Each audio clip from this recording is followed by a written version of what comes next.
Hi, my name is Joseph Mullin. I'm probably one of the most unpretentious leaders that you're ever going to run into in a video. I come to you today basically to talk about leadership, maybe a little bit about my background. How did I get into this?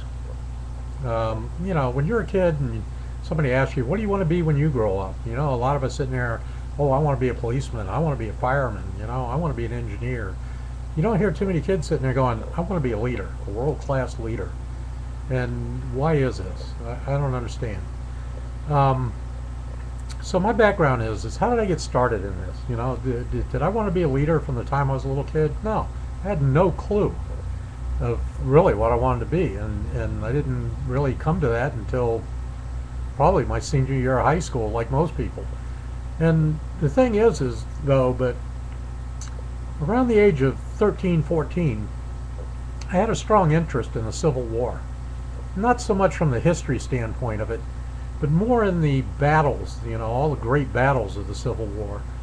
And I was doing it more to study the strategy and logistics of war more than leadership. But in studying the strategy and logistics, because I needed to do that, because there was a game company called Avalon Hill that made a bunch of great board games. They were all based on famous battles of the Civil War, of World War II, World War I, and they were very intense games to be playing. Sometimes it'd take us weeks to finish one game. But I was studying strategy and logistics. And then one day it dawned on me, how do these generals, these colonels, these leaders out on a battlefield get all these people to follow them, to do what they want them to do? It's like, what makes people want to do that? What is it about this person that says, hey, we're going to run up this hill and we're going to take it, that makes everybody go, yeah, that sounds like a good idea, let's go? So, I mean, that's what got me started in on this, and looking into it and finding out what is it that makes people want to do this? What inspires people to sit there and go, yeah, you go first, I'm right behind you. And the guy looks back and everybody's behind him, running up the hill with him. And it's just like, what possesses people to do that? So I came to the conclusion that in order to understand all this, that I had to start figuring out what was it that possessed people to do this? What is it about human nature? What is it about us as human beings that we look for followers, that we want to follow somebody else, that we don't want to really be the leader? There's not a lot of leaders out there. And the thing is understanding human nature, understanding what makes us tick, understanding what motivates us. Why do I get motivated for one thing when somebody next to me won't get motivated for the same thing? He has a different motivation target. So the thing is as a leader, you need to understand that's part of human nature, and that, yeah, you have a great idea, you want everybody to follow you, but then you turn around and like half the people are standing there going, what are you talking about? I don't know, I'm not going. So the thing is to be a great leader, you have to sit there and convey your message across, get the message across, and make sure that when you turn around, everybody's following you. Because if everybody's not following you, you have to stop and say, okay, what did I miss? And you have to go to the people who are still standing back there and going, what's going on, people? Is it, did you not understand something, or you're not fully on board with this? I mean, why aren't you getting on the bus with the rest of the people? And the more you do this, and the more you understand what it takes to motivate them, it teaches you that you can be a better communicator, that that your message has to be given maybe multiple times at different levels, in different viewpoints. You just put your message out there multiple times, but keep changing, not the tone of, maybe the tone of your message, but not the content. And the content can be worded in different ways to hit different audiences. But the thing is in the end, your goal is to get your message to everybody, and to get everybody on board to go with you and follow you in the dream you have, in your vision, and to where you're going to lead your company or whatever you're leading. So this is what started me on this whole path to leadership, was first understanding human nature. And the thing is I've been studying it since I've been 13, 14. I'm a practitioner of studying human nature and what makes people tick. And the thing is years ago when they started this whole diversity program, and I was seeing people struggle with it, I was sitting there going, what's the problem? It's a piece of cake, you know? And I think it was easy for me because I do understand human nature. And the thing I learned from diversity was, okay, I understand human nature, but now there's another piece to the puzzle. There's culture. There's different cultures. There's different backgrounds. There's, you know, and now all this is melding together into the melting pot. And it's like, okay, it's just not human nature. It's a culture. It's their upbringing. It's their teachings. It's their learnings. It's their religion, their beliefs, their values, their ethics, their morals. So this is all coming together to make you a better leader. So the thing is I look at it that, yes, if I'm running a company, my goal is to do the best that I can for that company, to sit there and be profitable and to make money for the shareholders. But that's only a small piece of the puzzle. The larger piece of the puzzle is the greatest asset that I know for that company is not me and the senior staff and what we're doing. It's not the building that we're in and the location. It's the people working for us.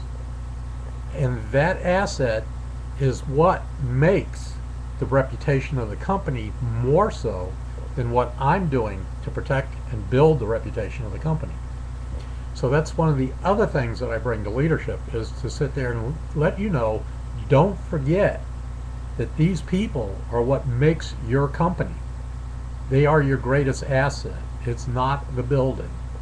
You know, I mean, you could have a building anywhere, and the building can't provide service and it can't build product. It's just a building.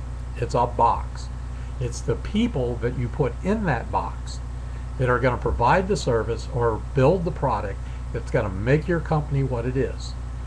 Your job is to help these people do the best they can and to move forward, to move up, to improve themselves, to sit there and get a better sense of worth about themselves. And the more you do that, the better off it is for your company. Because what's that do? It keeps productivity high. It keeps morale high. It keeps your quality high. It cuts down on mistakes. I mean, the more mistakes that are being made, the more it's costing your company money. And the thing is, you want to eliminate this waste. And one of the best and easiest ways to do it is not to establish a bunch of programs, but to treat your people as them being your best asset. To sit there and not keep throwing money at them, but to sit there and tell them, you guys are doing an awesome job. You guys are doing a fantastic job for the company. I really love what you're doing for us. You know, just keep up the good work. And then on occasion to go down there and say, how am I doing? You know, you happy? You got all the tools you need? You know, am I doing a good job of helping you do a better job in what you do? And the thing is by doing this, you keep a really good pulse, a more vivid pulse on what's going on in the company and where it's going and where the problems are. Because if you keep your finger on the pulse of the company from inside, then your leadership is going to be more proactive than reactive, because you're not waiting for something to go wrong. You'll see it going wrong before it gets to that critical point, and you're formulating how to stop that, how to mitigate it, how to turn it around and keep your company moving forward. And if more people were doing this, I don't think the economy would be in the mess it's in. I don't think companies would be sitting there hoarding money right now instead of spending it. I think if we had better leadership and had leadership that works on the same principles that I'm talking of here, that America would still be strong and we'd still be moving forward. Europe would still be strong and they'd still be moving forward. We're trying to get to a global economy where everybody's on an even scale, where our markets are open, every single country, every square inch of land on this planet.